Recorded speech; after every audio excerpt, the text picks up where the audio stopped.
An artist is a title that you earn, and that it's a little embarrassing to hear people refer to themselves as artists. It's like referring to themselves as a genius. This was a man who was a Merlin of curiosity. He was driven by his curiosity. We weren't sure quite what he was. Was he an architect? Was he a designer? Was he a filmmaker? But what he was, obviously, was something we all wanted to be. I had been trained as a painter, but when we were working on the furniture and again in film, it never seemed like leaving painting in any way because it was just another form. She made paintings out of what she was surrounded by. Everything she touched, she turned into something magical.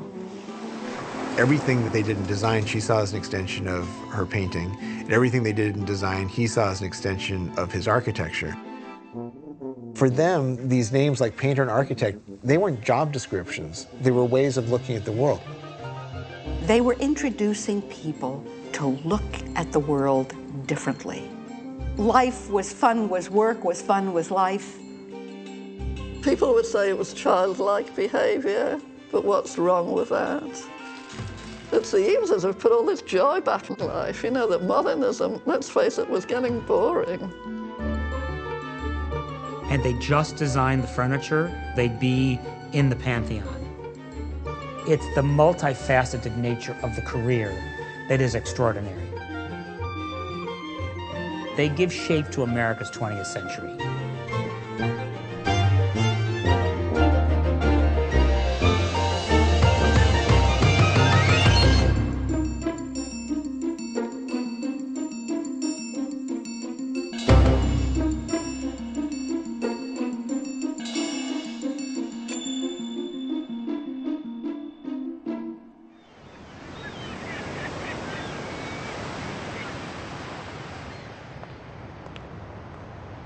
I came from an architectural office where there were individual tables with a conference room, and there was carpet on the floor, there were lights, we had drafting tables and all the equipment that you needed, et cetera, et cetera.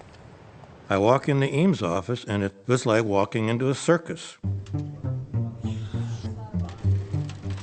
I walked in the door, and of course I immediately thought, got any jobs here? I'm just totally blown away by the patina on every surface of graphics, and there were models everywhere, and there was just stuff. I was just overwhelmed.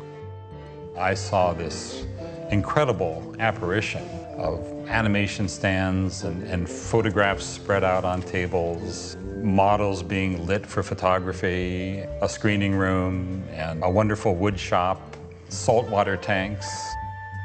There were Eames chairs with Steinberg drawings on them. Every kind of visual treat you can imagine. And I thought, I've come to work in Disneyland. If you had to take the roof off of it, you'd see that place changing constantly. So we just go around and take everything out of the middle of the studio to put up a movie set to take pictures tomorrow, and then the next day you take out all the movie set and put the tables all back up, and everybody's back at work again.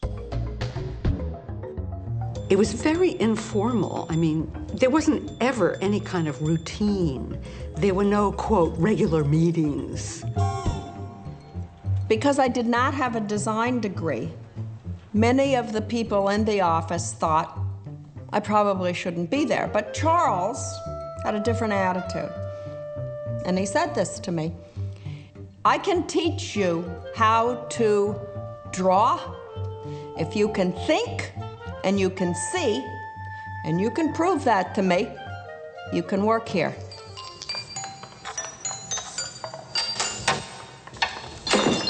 For 4 decades, 901 Washington Boulevard in Venice Beach, California, was one of the most creative addresses on earth. Dozens of gifted young designers cut their teeth within the walls of the studio. But the vision for the office came from the top. For the opening, that you have to have a place where you can recognize where you're going when you start out. Modern design was born from the marriage of art and industry. The Eames office was born from the marriage of Ray Kaiser, a painter who rarely painted, and Charles Eames, an architecture school dropout who never got his license. Eventually, everything connects, Charles said. Furniture, toys, architecture, exhibitions, photography, and film were all connected in the wild, whimsical world of the Eames office. Charles and Ray Eames wanted to bring the most magnificent experiences that you could have with your eyes to the largest number of people. I don't think there's anything more important for an artist to want to do. It was a career that defined what it means to be a designer. And it all began with a chair. Charles, where did the classic Eames chair come from?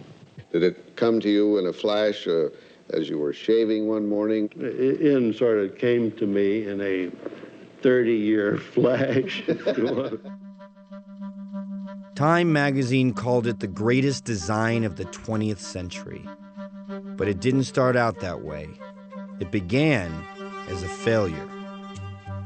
Responding to a competition at the Museum of Modern Art in 1940, 2 unknown young architects, Charles Eames and his friend Eero Saarinen, set out to reinvent the very idea of the chair. The goal is to create an inexpensive, mass-produced chair which is well-designed and which is molded to the body because it doesn't need a lot of upholstery, which is A, old-fashioned, and B, expensive. Upholstery is what Louis XIV did. Working at the Cranbrook Academy of Art near Detroit, Eames and Saarinen thought they could mold the new miracle material, plywood, into 2 directions at once to make a comfortable, form-fitting shell. The critical point is where that back becomes the seat. The glues aren't good enough and the chair splinters, which means when you'd sit on it, it would be a little uncomfortable, so they have to upholster it. Despite failing at their goal of creating a single-piece plywood shell, Charles and Eero won the competition. The irony is that the chair that Eames and Saarinen designed, they couldn't really manufacture. Even with the upholstery to cover the cracked surface, no existing machine could successfully mold the plywood into the shape of the chair. It couldn't be made in the way that they claimed it could be made. They designed the look of it without designing the substance of it. After many unsuccessful attempts, Eero Saarinen scrapped the project. But Charles wasn't ready to give up, this time with a new partner. At Cranbrook, he had become friendly with Ray Kaiser, a talented young artist who had helped with the chair project. I said to Ray one day, "How did you and Charles get together?" "Oh, I can't talk about it." I said, "Well, why not?" He said, "Well, we just did." They sparked, and the rest is literally history. And I think in Ray, he really found his complement. But there was a problem. Charles was already married. He had moved up to Cranbrook from St. Louis with his wife, Catherine, and his young daughter, Lucia. The love letters are Charles's letters to Ray, because the letters that Ray wrote back to Charles, Charles destroyed because he was married. Yeah, they show Charles madly in love with her, there's no doubt about that. He talks about walking past the building that she used to look in and looking up at her window, and they are very moving. Those letters are talking about a joint future as artists together. I think his decision feels made. Ray certainly felt uncomfortable enough to leave Cranbrook and go away. and think about what she was going to do thereafter. Catherine was a very impressive person. Knowing them both as I did, you can see why they didn't stay together. He really thought he had something to offer the world. And this was going to be a journey with a lot of unexpectedness. This was a journey that might not lead to success. And I think that maybe at that point in her life, this was not necessarily the place that Catherine wanted to go. But I think that maybe in Charles's mind, that he had wanted a life where love and work and life and work were all blended together. Charles quit his job at Cranbrook, and in one last letter to Ray, asked for her hand in marriage. His future with his new bride now depended on making the chair work.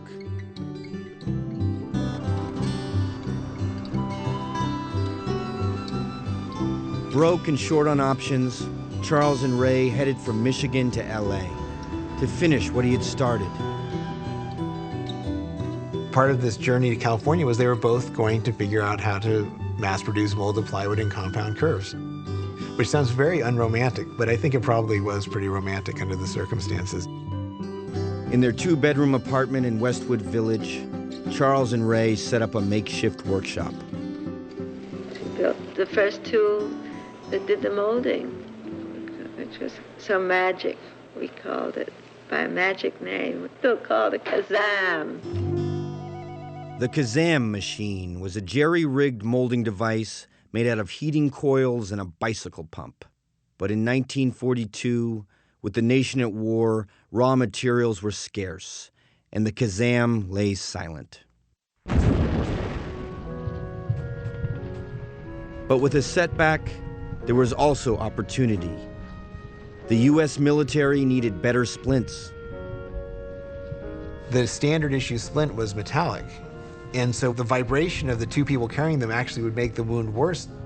They would actually be better off if you grabbed a stick off the ground and tied it to it than with this amplification. So Charles and Ray said, well, you know, we're experimenting with molded plywood. Why don't we try to design a new splint? They're trying to make a 3-dimensional curve, kind of a bowl, you might say. They can't quite do it yet. So they need holes in the plywood in order to release the tension, because otherwise it's going to splinter where they try to do it. But working within the constraints, what's nice is that this is exactly what you need for a splint, because you need a place for the bandages to go. In a rented warehouse space, their team of skilled designers and craftspeople made 150,000 splints. With peace approaching, Charles and Ray had one thing on their minds: applying the lessons of the splints to the failed plywood chairs. This time, they wouldn't design the look of the chair first. They would never make that mistake again. They would let the design flow from the learning. That meant knowing who they were serving. In Charles's words, it was always about being a good host to their guests. The people we wanted to serve were varied, and to begin with, we studied the shapes and postures of many types, averages and extremes. But it was more than just a search for the best chair design. It was the beginning of the Eames design process, a process of learning by doing.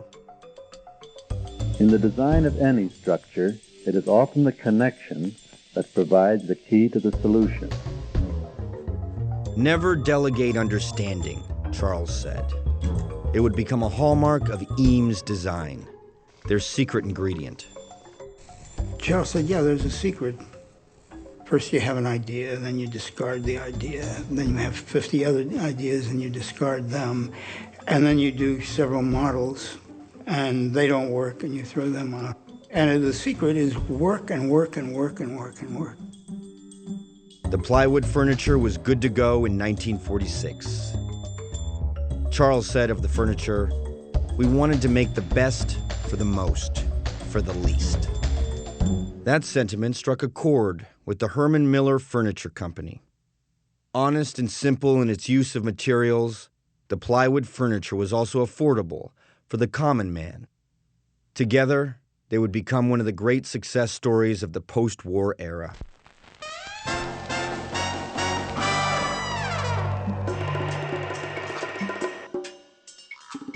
Charles and Ray Eames provide much of the furniture for a kind of upper middle class, educated audience moving to suburbia. When the Second World War ended, it wasn't just 5 years of pent-up demand. It was actually almost 15 years, because you also have 10 years of the Depression. And people have much more money, so if you wanted to sort of do something different than your parents, you bought that Eames furniture. And it was promoted that way. Everything around the marketing suggested, here is something new for a new society. And America was a new society in '45. In the decades to follow, Charles and Ray scored success with line after line of Eames furniture. And their unmistakable designs became a ubiquitous part of American culture, right up to today. Sold for $900 to $232. I think the work retains a real freshness. The elements of it still inform contemporary design today. 21 and a half? 7,000. So Andrew's waiting $13,000. The rightness of the furniture will continue to appeal to new generations. The word Eames has now become a generic word. And if you go on eBay, it always says Eames era, blah, blah, blah. So it's become a word like Victorian. Maybe it's in a way accurate, because just like Queen Victoria represents an attitude, Eames also embodies a certain approach to life and to thinking. By the early 50s, Charles had grown an outsized reputation as an icon of modernism, fighting to inject an ethical dimension into American capitalism. At that price, the customer knows exactly what he's going to get. This? In MGM's executive suite, William Holden stars as a curiously Charles Eames-like furniture designer. We'll have a line of low-price furniture. A new and different line. As different from anything we're making today as a modern automobile is different from a covered wagon. In the outside world, Charles's reputation may have grown larger than life. But within the Eames office, there was always the lingering question of credit. There are still some sore issues among certain people who feel they never were recognized as much as they should, but it's a very delicate issue. The issue came to a head back in 1946 at the unveiling of the original Eames chair, when the Museum of Modern Art gave Charles a one-man show. MoMA gives the name Charles Eames, and this causes a certain tension in the office because it was thought to be a collaborative effort. It's not that he's swooping in there and doing nothing and scarfing up all the credit, but he is not the only designer that was involved. This happens all the time. A group of young people co-creating and influencing each other and inspiring each other, and then the question is who did what? One of the last projects I worked on was Day of the Dead, the film. I was down in Mexico helping with that film, shooting, gathering objects, and setting the type. And I wrote assistance in Mexico, and I wrote the names of the people. So Charles came by my desk and said, "What is that?" And I said, "But we worked on it, didn't we?" I went to New York many, many times, putting the Time Life lobbies together, and Charles never went and saw them while the things were being constructed. But I could never say that I designed anything at the Eames office. I never saw anything come out of there that was not signatured, by him and Ray. When a product comes out, it's a river. It starts at one point and it ends at another point. Many people jump into it along the way.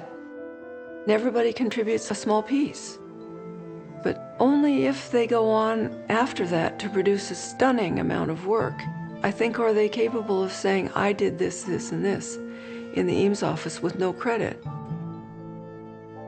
I think he ran the office a bit like a Renaissance studio. You know, there's a master painter, but then there are all the other people who help realize the work. He may have been exploiting us, but if you are not stupid, you are also exploiting that relationship. I was happy being exploited by a proper master.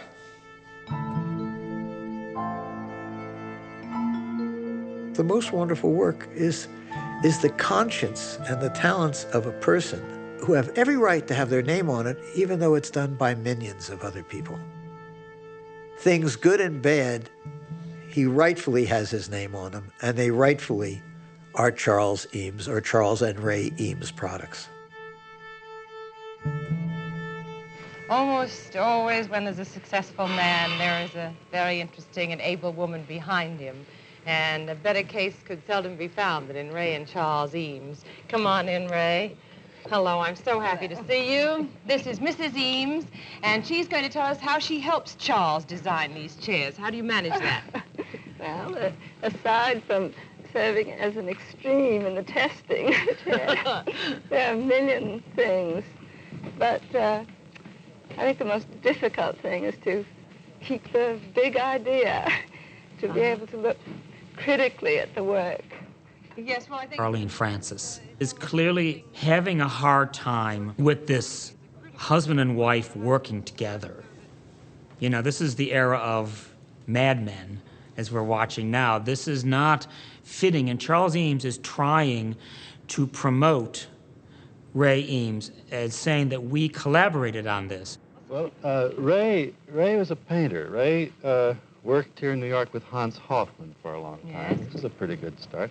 I actually thought Charles was more embarrassed than Ray. Ray is hidden away. Charles is being highlighted, the great male designer. It's a very interesting moment of American sexual politics in the 1950s. I wonder if you're going to maybe take us through and show how the Eames chair has developed. And Ray, shall we let Charles do it, or do you want to help with it? No, you see, as I told you, she is behind the man, but terribly important. Thank you, Ray. All right, Charles. The feminist conscience had not been yet raised. Ray would always stand behind Charles. And on camera or in interviews, she said hardly anything. Her warm but quiet conversation shrank to total silence before the camera, but her impact on Eames' work spoke for her. She sat like a delicious dumpling in a doll's dress, concentrating on a sweep of subjects which would seemingly choke a computer. People always made the mistake that Charles and Ray, it was two brothers. They were a married couple. Well, at the same time, they were partners in whatever their design effort was. Ray felt, I think, deeply enraged and hurt on occasion when it was assumed that it was actually just Charles's business and it was the office of Charles Eames, not the office of Charles and Ray Eames. It was Charles who was in charge, but the body of work would not have been the same without Ray's contributions, and how you separate that out, I don't know. If the public saw Ray as little more than the devoted wife supporting her husband, Charles saw a talented artist who had participated in the birth of abstract art in America.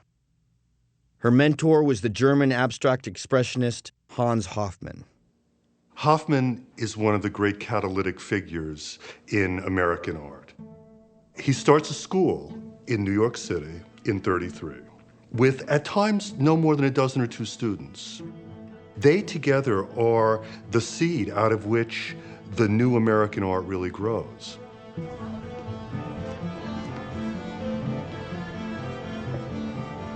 He was getting ideas from people like Mondrian, Paul Klee, Kandinsky, but he was communicating them not as textbook learning, but as this incredibly visceral sensation. And I have talked to people who remember him walking into the studio and looking at a drawing of theirs and tearing it down the middle, and then taking the two parts and moving them. And then suddenly something that had been very static was dynamic. So I think it's there that Ray learned some at least of this wonderful capacity that she had for collaging, for juxtaposition. She could move things around very, very easily and beautifully and find form, and then find form in relation to other form.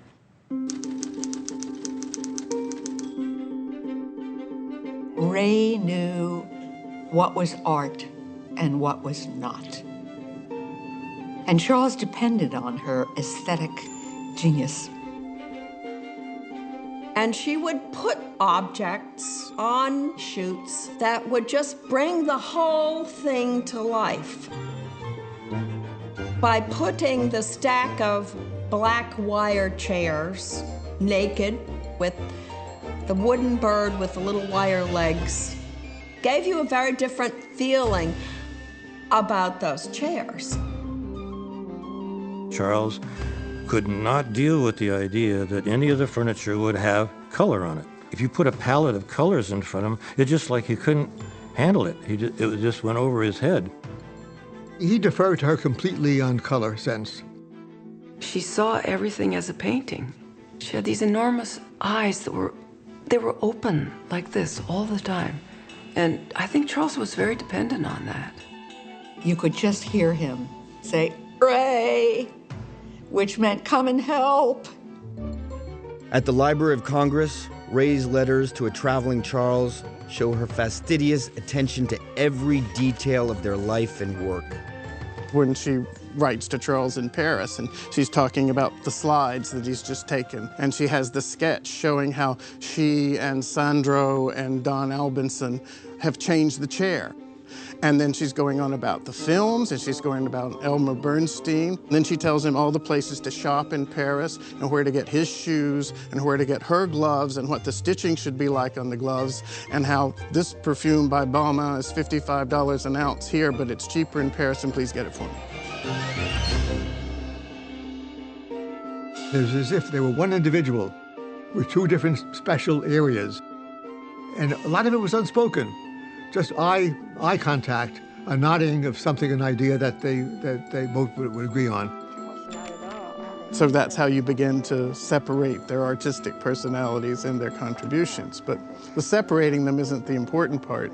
It's what they created together. That's why it's so good.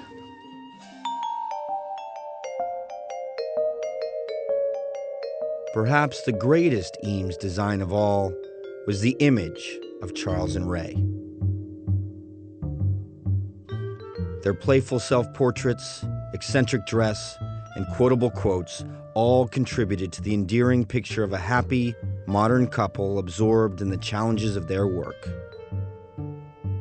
Charles and Ray were cultural icons, but their public face masked the deep desire for privacy.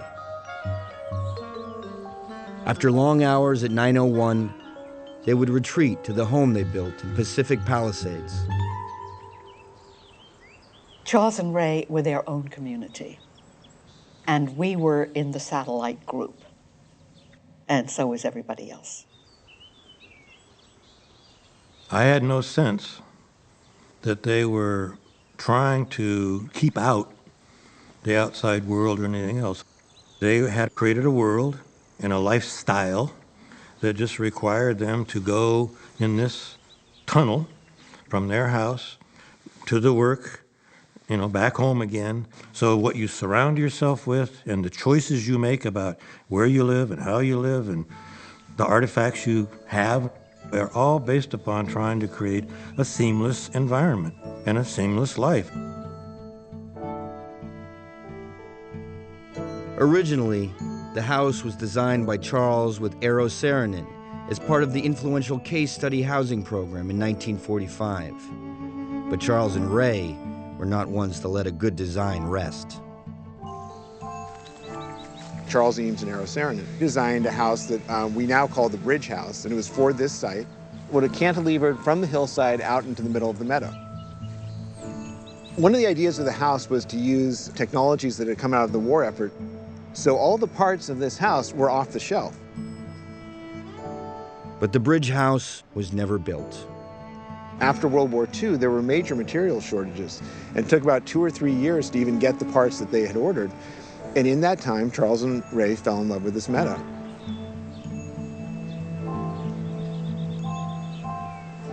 Spent all our spare time here and began to think it would be a criminal to put that house in the middle of the field. Charles realized, oh, we're making the classic architect's mistake. You find a beautiful site and you plunk a house in the middle of it.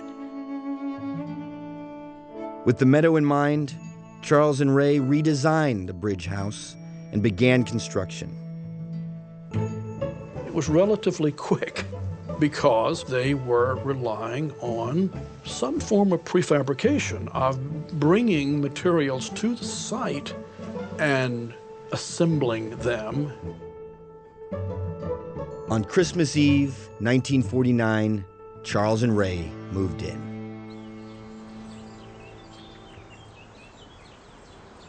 The Eames House in Los Angeles on that bluff overlooking the Pacific Ocean is surely one of the great buildings of the 20th century. Known to architectural historians as Case Study House Number 8, it is the archetypal modern house, or at least it started that way. The Eames House, as it was first made, is very different from what it became as they lived in it through the years and as it acquired all their little touches. I think people miss that unless you've really been there and been inside of it. Yeah, you remember this? Do you remember this? I do. I don't remember this one here, but there was at least one at the office. Modern design has this sort of cliche of being the homes of supervillains. Very hard-edged things. You can't have, your Pepperidge Farm cookies on the kitchen counter because that's going to ruin, this perfect tableau of this perfect life that you live. But you would never look at the Eames house and think that. The container for your life can be simple, but that doesn't mean your life has to be simple. What was in the house was a combination of things that one hadn't seen before. There was a tumbleweed hanging from the ceiling. Well, now you can see a lot of tumbleweed around in people's houses, but in those days it was, and near the tumbleweed hanging from the ceiling, there were 2 Hans Hofmann paintings suspended from the deck of the roof. The floor was just another canvas for Ray. The ceiling was just another canvas. A sofa was a canvas for a collage of objects.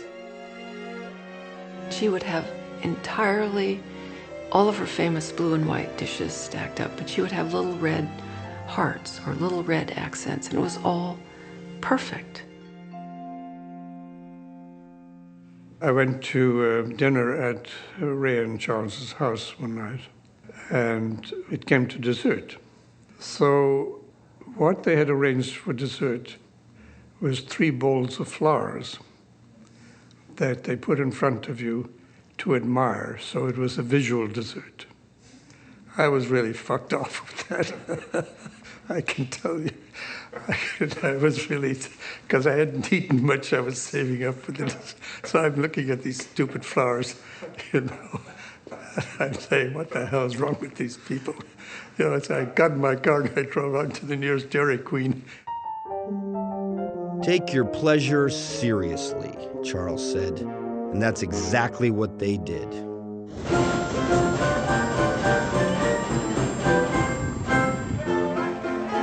Every time the Ringling Brothers and Barnum and Bailey Circus would come to town, We would all get out our cameras and our Ektachrome, and we'd go running downtown and we'd photograph the circus.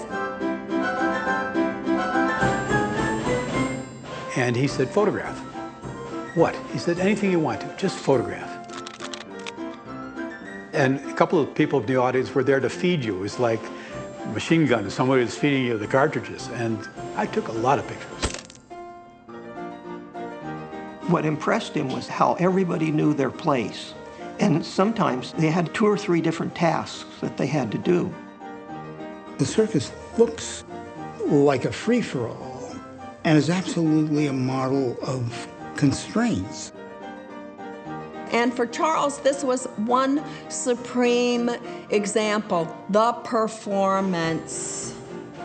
Never let the blood show, he would say.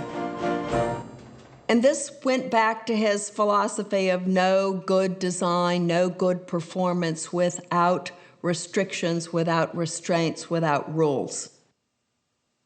He goes to the circus and he just is overwhelmed by the richness of everything, you know, the costumes and the wagons and the tent. And he comes back and he's trying to, you can't turn a circus into a piece of furniture, but he's desperately wanting to.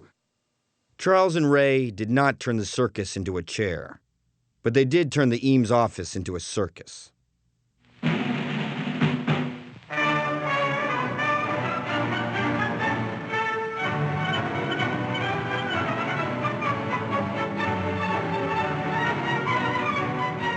He wasn't embarrassed at all about what it is that he was doing. You know, he felt really confident about, yeah, this is a toy shop. I'm just having fun here. And you know, somehow or other you guys bring me money and tell me to go ahead, and I'm going to. Royalties from Herman Miller gave Charles the freedom to move beyond his reputation as a designer of modern furniture. Herman Miller was always after him to do more chairs, and he would do chairs every now and then. But I don't think he liked to think of himself or have others think of him as the chair designer.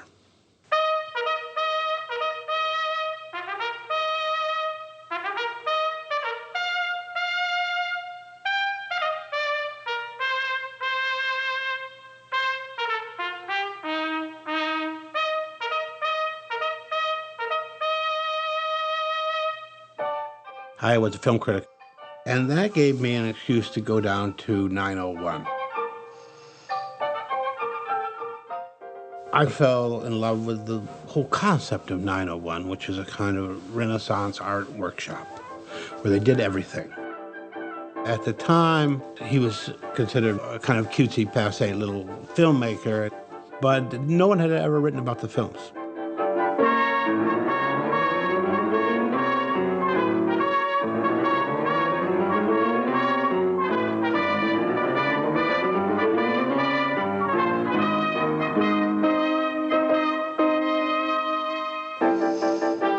Eames films are their own genre.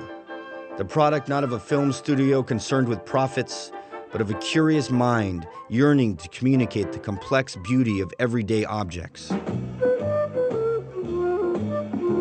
We've never used film as an art form. We just use film as a tool.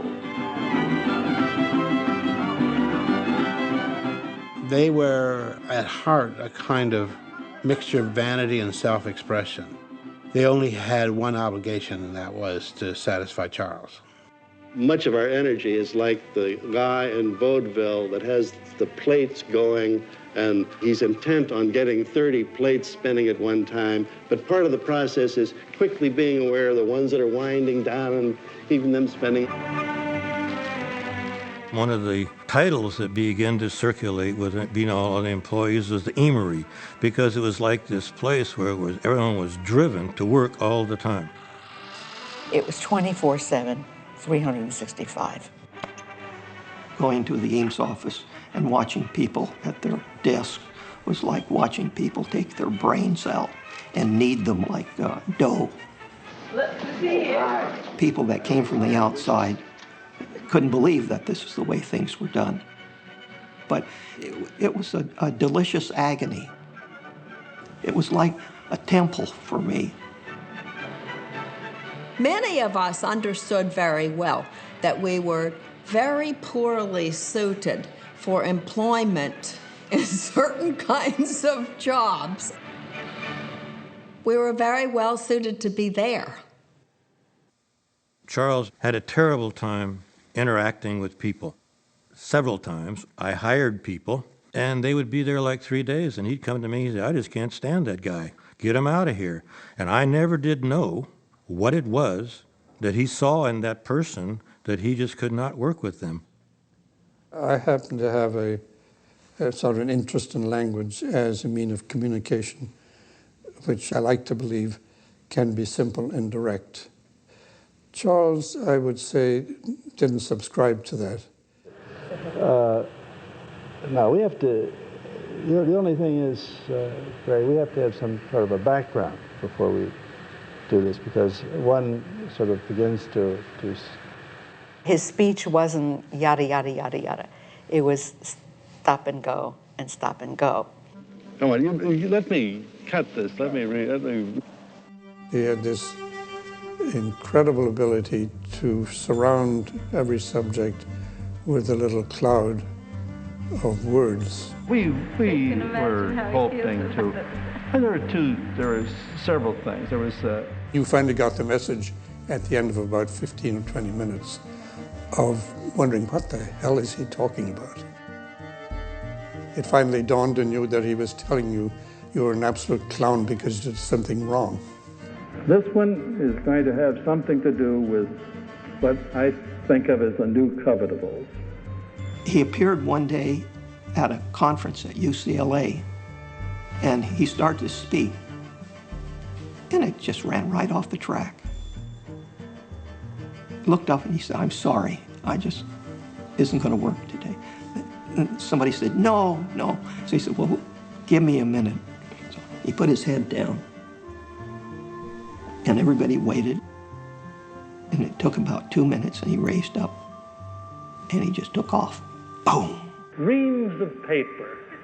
What you do with a ream of paper can never quite come up to what the paper offers in itself. He knew where his center was. And there are not a lot of people that can do that. I have buttons that get pushed, but I don't know where my center is. For Charles, knowing where his center was meant working for powerful clients without compromising his ideals.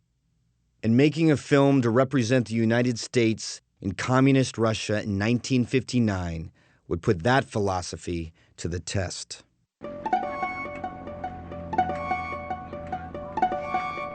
At the height of the Cold War, the American government and the government of the Soviet Union decided to hold joint expositions. And the United States would show what America was about to the Soviet public, and the Soviet Union would show what they were about to America.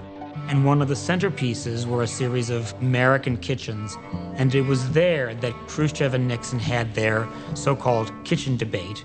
There are some instances where you may be ahead of us. There may be some instances, for example, color television, where we're ahead of you. But in order for both of us to benefit,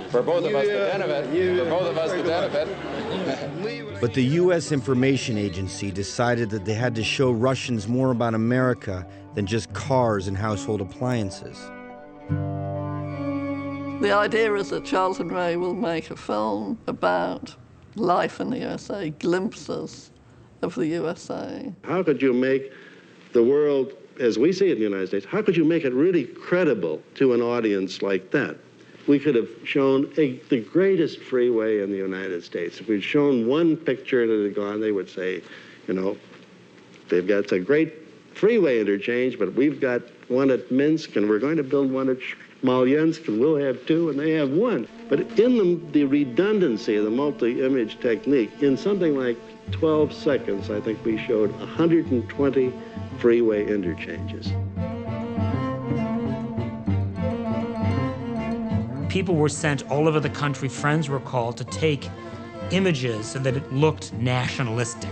It couldn't look specific and regional, it had to be national and egalitarian. Charles said wanted pictures of people setting off for work, children coming from school, coming up from the subway, and freeways. So I did my first, helicopter flights, sort of strapped in, leaning way out.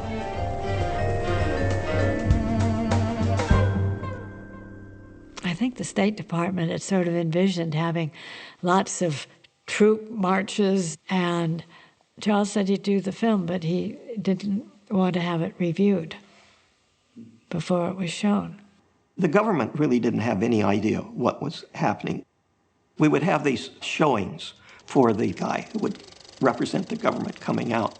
It seemed like each time it would just get going and then it'd go blank. And we'd say, that's as far as we are right now. And he said, well, yeah, I guess it looks okay, I don't know. And so he'd go away. Well, as Charles said, sometimes if you don't ask for people's opinions, then they don't give them to you. They just got there the day before, and I think by that time, the USIA was just relieved that there'd be anything to show. And here you have this giant effort that gone into building the building and putting the screens up and tickets being, all of that happening, and he's waiting till the very last minute. It's just kind of his nature. It was right at the end he would suddenly appear, and it would look like it was effortless.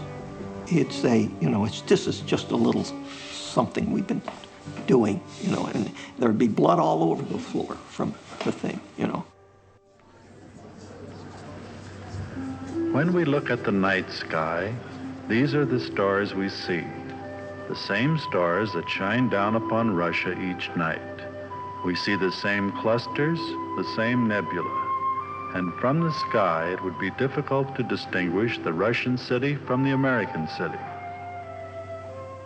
If you're going to communicate with 3 million Soviet citizens, you need to say something true. You can't just show off you got better weapons or this or that. You got to try to speak from the heart. And they did.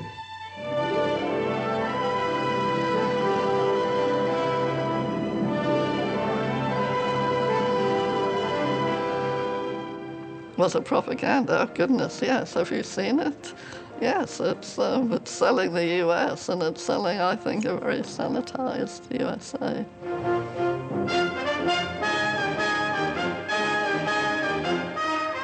Of course it was propaganda. They were Cold Warriors.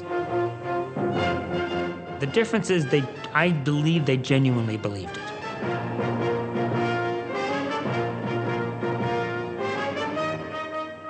One of the interesting things was how to end this. Charles had this idea of a jet plane. Ray still felt this might be a bit hard-edged, could have military implications. We never had an ending. And one day Ray walked in and said, "Forget-me-nots." Charles said, "Okay, forget-me-nots."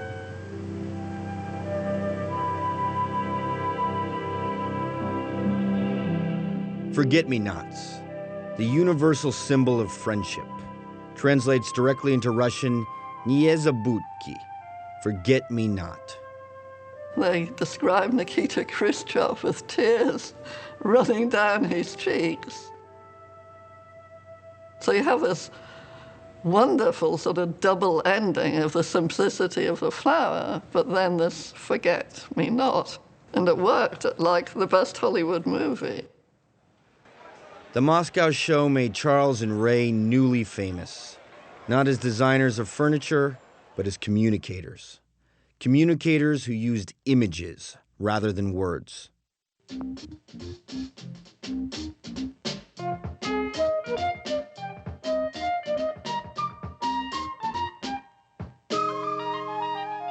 Charles was very wary of words.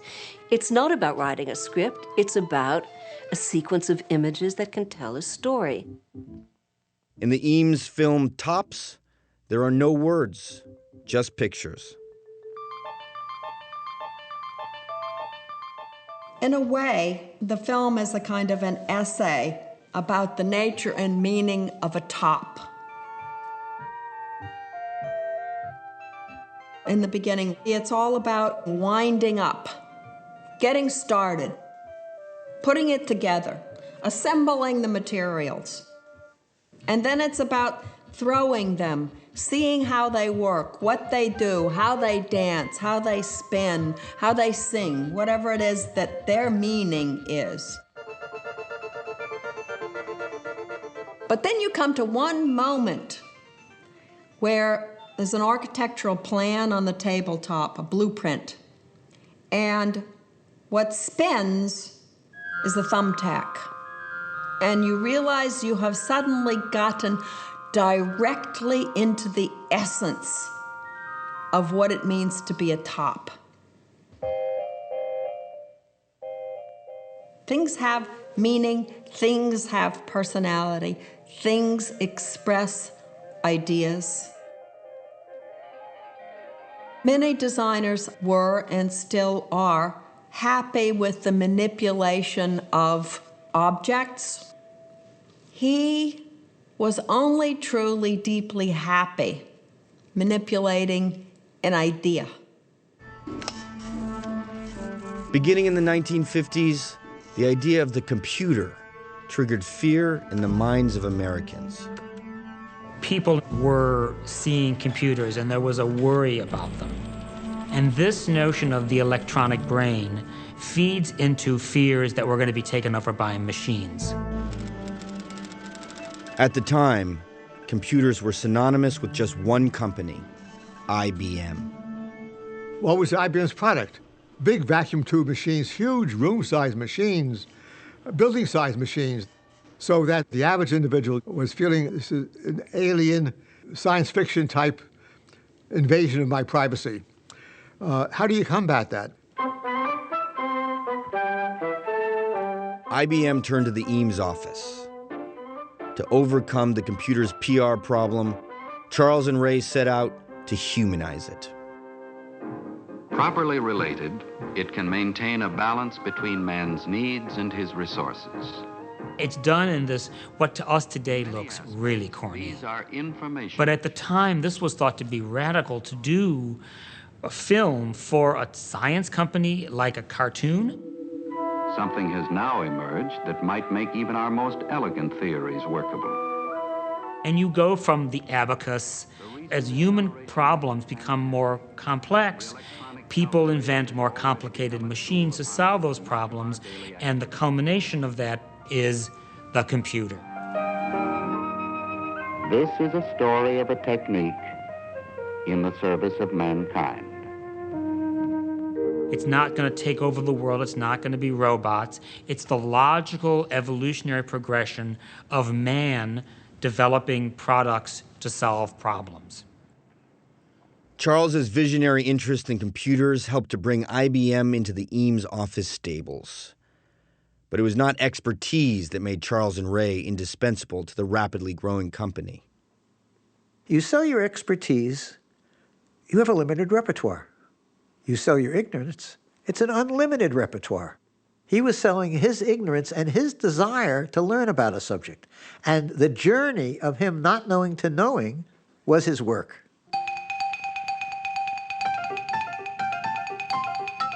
Over 2 decades, Charles and Ray would complete dozens of projects, large and small, for IBM.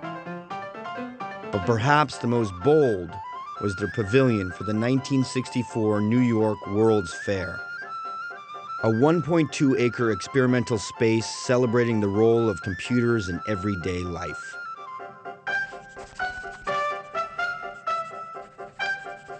I was drawing this stuff as fast as he could conjure it up, and they came up with this idea of putting that theater up on top of these trees. And so I knew they're going to have these plungers going into the ground. They're going to move, 400 people up on this ramp. And I knew, as a designer, I was going to have to figure out some way to make all that happen. And he's just so excited about this thing. And then I'm just standing there like that. And I said, Charles, this is just nuts. And he says, yeah, and no one has told us not to do it. For the show in Moscow, they had used 7 screens. But at the IBM pavilion, there were 22. Charles was very big on making people feel welcome. You don't just get them in an auditorium and show the film. You have a host. But it was very hard. Everything you said not only had to be memorized and rehearsed, but it had to be timed so when you pointed to this screen, what you were talking about appeared on this screen, and the same with that screen and all the others. But the problem was the host had a nervous breakdown. As Charles and Ray's reputation as visual communicators grew, so did their list of corporate clients. N is for navigation equipment, network protectors, nuclear plant control, nuclear reactor plants for surface ships and submarines. Westinghouse, Boeing, and Polaroid all trusted the Eames office to solve their problems.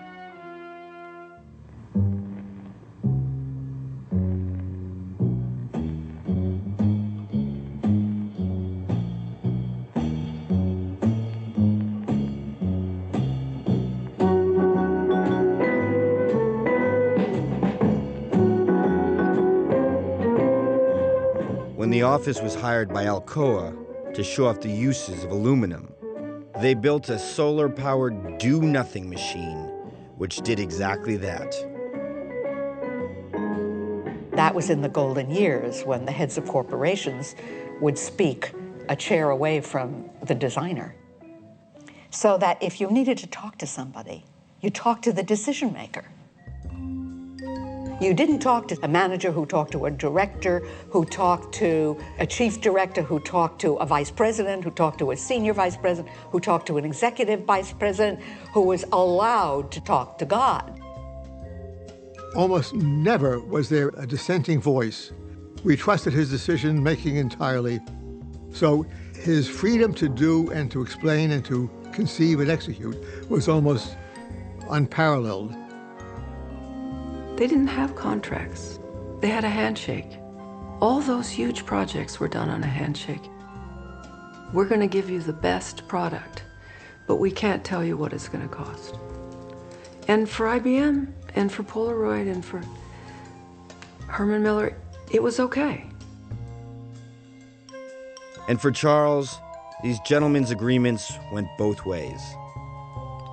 The budget for Mathematica was $150,000. It actually ended up costing $300,000, and Charles paid for the $150,000 that it went over budget.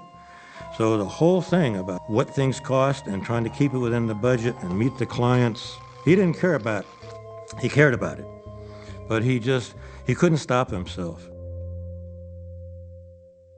Charles and Ray's career began with the utopian notion of providing low-cost, high-quality goods to the masses through industrial production. But they never viewed their work for corporate titans as selling out. They wanted to work for the Google of their time, and they did. And it allowed them incredible experimentation. And they believed they could have a bigger impact on everyday life by working for the bigger company.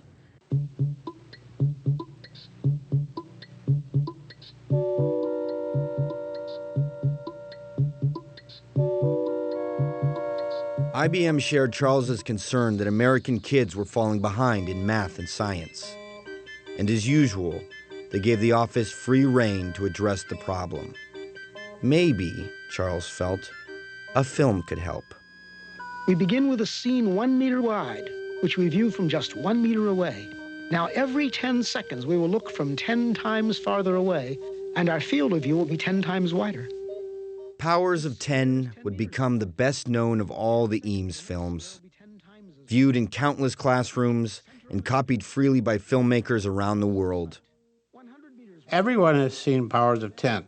They may not have seen the version Charles did, but they have seen one of the countless rip-offs of that film. 10 to the 6th, a 1 with 6 zeros, 1,000,000 meters.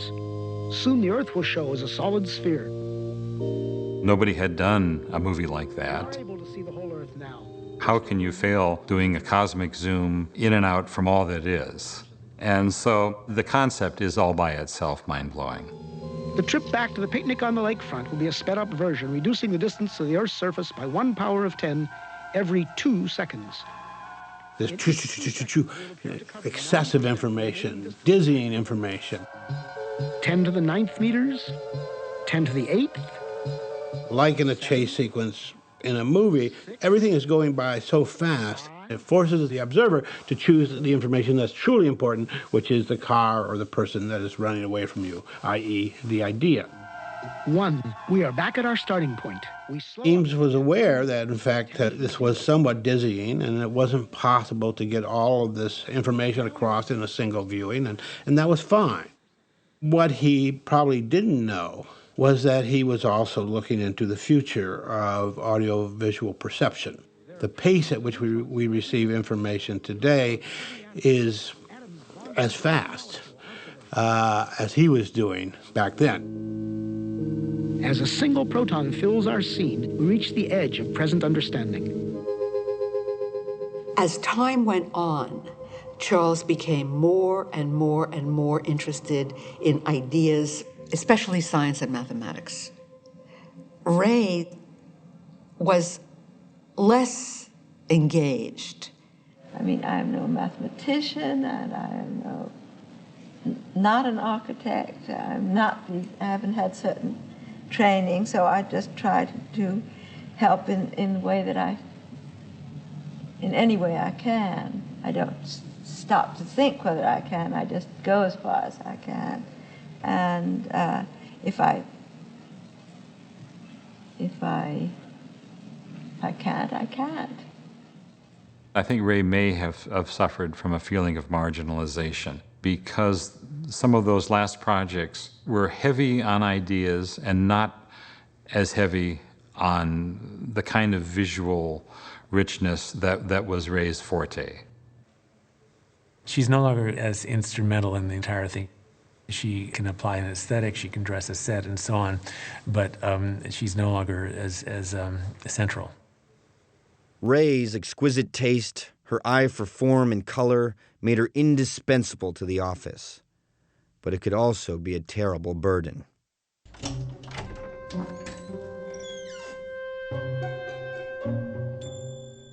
I remember peering into Ray's office only once or twice. Because when the door opened and I looked into it, I thought, I don't ever want to look in there again. Because it's a little frightening. Ray had a little room, smaller than Charles's, directly across the hall from his, that was just absolutely jammed with all of her little pieces of paper and all of her little slides and all of the little notes that people had mailed to her and that she was mailing to them. And she would go in and find things. She would say, oh, I have one. And she'd disappear into the room and come out with the perfect kite. Or she'd go in and find the perfect scarf or something. She would go and she would fuss with it and change it one day, and the next day she would look at it again and change it a little something else. And I think over the years, the perfectionism did get in the way. In a way, it crippled her. Here is, a picnic basket. A drawing of a basket. Deb in Seaview Village, so that's probably Deborah Sussman. It's a letter from Lily Saarinen. Oh, that's cool. cool. Look at that. I've never seen that. Dearest, there we go. Dearest queen of all pack rats. I think it was almost a nervous tic with her. She was constantly making notes, and usually on the back of Benson and Hedges wrappers. This is one of the wrappers, and on this side, she designed something that looks very reminiscent of some of her fabric designs. And then you turn it over, and you see it's the Benson and Hedges. And on this side are notes she made for lighting of the puppet shows at the IBM Pavilion. You'd find them everywhere. They'd drive you crazy. And they could say, buy soap or liver and onions for dinner, or they'd have very elaborate ideas. She had her suits made and they had pockets that went all the way to the hem. So whatever she wanted to keep, she would just shove in the pockets. So what would happen with these notes? Well, for a time, she asked the staff to try to type them up, and I think it became too overwhelming for the staff. It was such an avalanche of notes. Ray didn't communicate like everybody else does. She expected that you pre-understood what she was talking about. The people who didn't make the effort would sometimes use the epithet crazy Razy, simply because they didn't understand her. But Ray's not crazy. She's brilliant. And Ray had a lot of competition for Charles's attention, which I don't think anybody ever really gave her credit for. That everybody wanted Charles and not Ray. He was the guy that the IBM executives would call. He was the guy that you went to discuss the projects intellectually. He was very charismatic. Charles was extremely charismatic. He was very charismatic. He was very handsome. He was very handsome and very charismatic. I know that word is really overused, but he was. And especially very charismatic to women.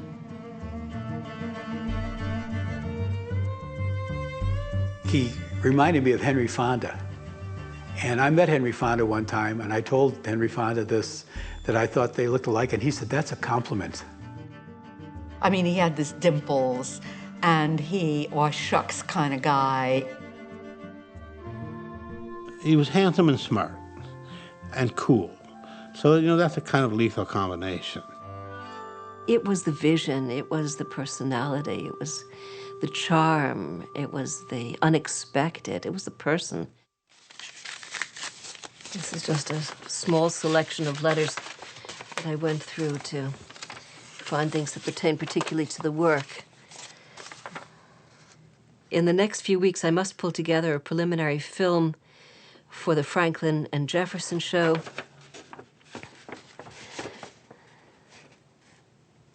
And then the rest is personal.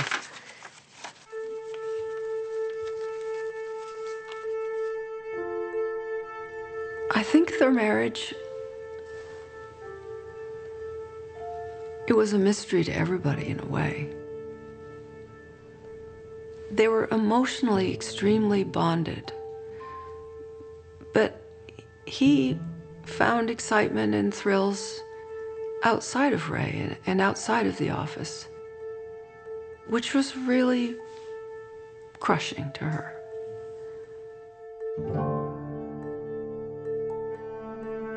I met him when he was on the visiting committee for the architecture department at MIT, and I was a young assistant professor.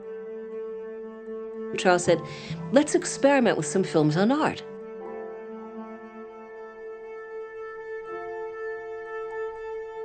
I have many, many letters, extraordinary letters, because we didn't live in the same city, and we tried to see each other as we could. He had come to London, and I was there, and I could not get away. And he said, I will come and stand in front of the house at a certain time. And I slipped out of this rather formal dinner, and there he was. And we just looked at each other.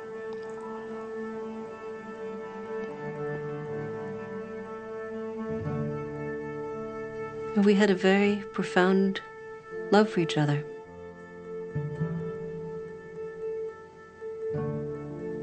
He wanted very much for us to get married and to have a child and to close. He wanted to close the Eames office in Venice, which he found very burdensome, and for us to open an office together in New York.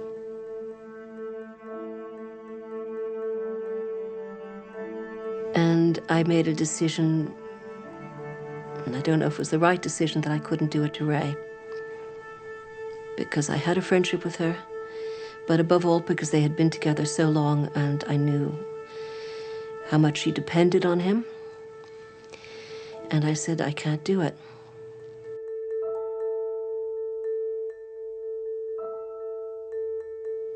Ray dealt with it very privately. She was hurt deeply, but she wasn't the kind of person who would have said, it's me or her. I don't think she wanted to leave, I think it was something that she had to accept. This wasn't the era of easy come, easy go relationships. There was too much shared life and community. And the fact that he had other relationships outside of the office, he seemed to be constructed that way.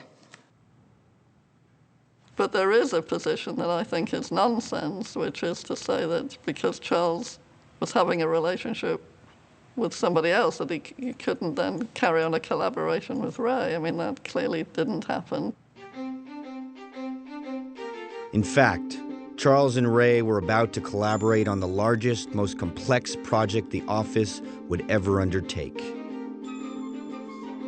For the nation's bicentennial celebration in 1976, the Eames office designed The World of Franklin and Jefferson, a traveling show made up of 3 films, 40,000 words translated into 4 languages, and thousands of photographs and objects, including a stuffed bison.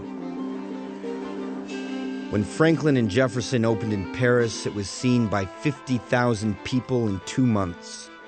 More than 1,000 visitors saw it each day in London and Warsaw. But when it came to New York, the reception was different. When it appeared at the Metropolitan Museum of Art, the New York Times reviewed it, and the headline was, "What is this stuff doing at the Met?" It was one of the first times the Eameses were ever criticized. It had an enormous amount of text. Nobody could have possibly read it all. It was so dense. The show was a bit picky for me. Too many little objects that I would remember none. It was too many things to see. I can remember about 10 things. He knew so much about all these things, he couldn't edit out something. These are things of the period and the time from Mount Vernon. They were all so interesting to him. And he was familiar with it, and he could see all these connections. But you can't keep it all in your head if you're not that familiar with it. You could call it clutter, but that's not what Charles would have called it, because clutter is just stuff that's dropped and abandoned and forgotten and left there. It was dense and it was complex, but there was a mind at work placing it there. Whether you, as the recipient, were willing and able to accept, that's another question. They're pushing up against the envelope of what technology could do, because they're trying to give the visitor a hypertext experience, but they're doing it in physical space, and it doesn't work. They are anticipating what the computer can do today very easily with layering text and giving you at different levels. So it's a failure, but it's an honest failure.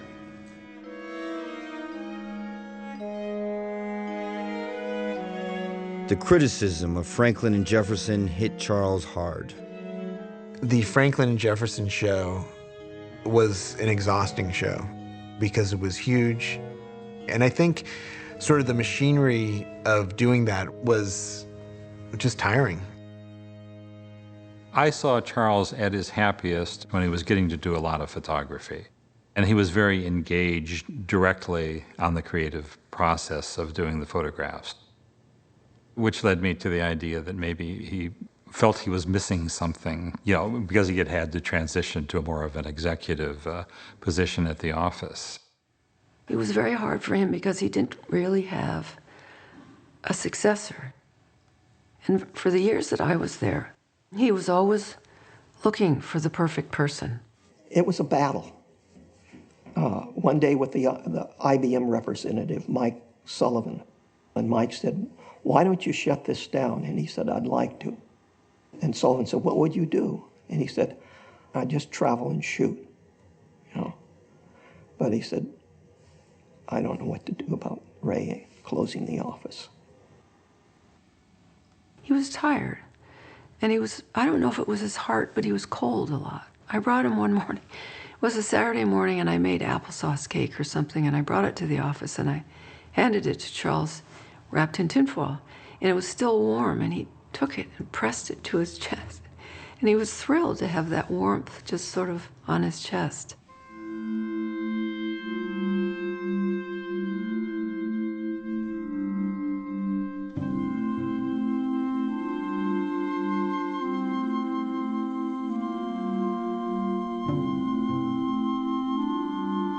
I was out of the office the day that he died. It was, in a way, it was expected. It just didn't seem possible. I mean, I knew that some people that Charles worked with, men in the East, wept.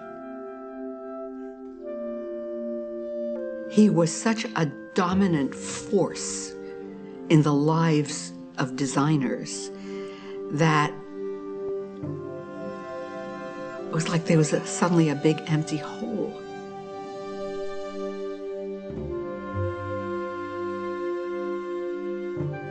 There are still days when I'm driving down the highway thinking about things, and I think, why did you die? I'm not through with you yet.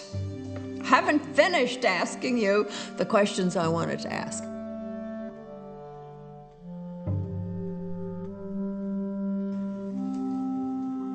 He was the most important person in my life. I mean, he could really be tough, you know, but he was an extraordinary person.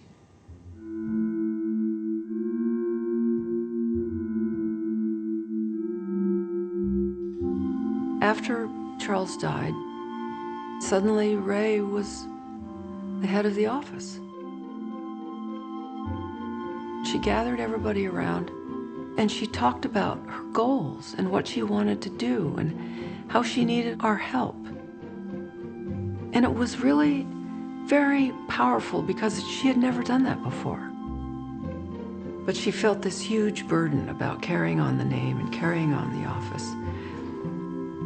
And I think it was killing her. And I said, come on, Ray, why don't you just close the office and let's go and paint?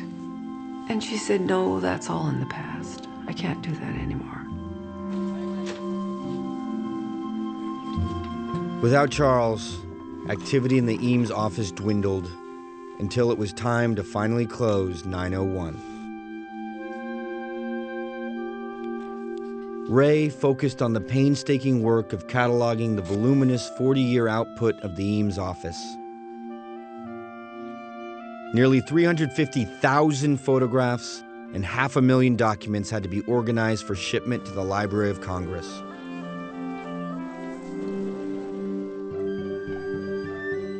But over the years, a new generation lifted Ray from Charles's shadow, discovering in her exuberant design sense a refreshing alternative to the austerity of modernism. And Ray seemed to finally find her voice as one of the most influential women of American design. Best for the most for the least. That was always the sort of principle. That's why we became interested in mass production. At that point, women began to point to Ray. You know, if there are two Eameses, why aren't they both credited? And now, of course, they are.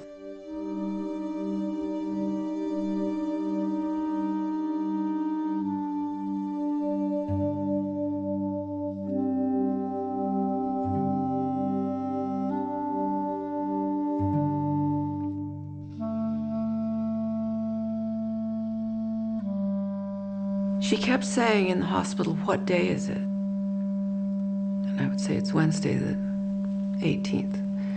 And she would say, oh. And then the next time I would come, she would say, what day is it? It's Thursday. Oh.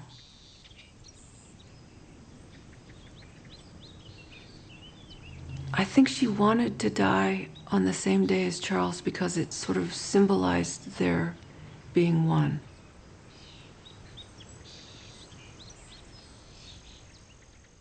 Her last statement was one of, being with Charles.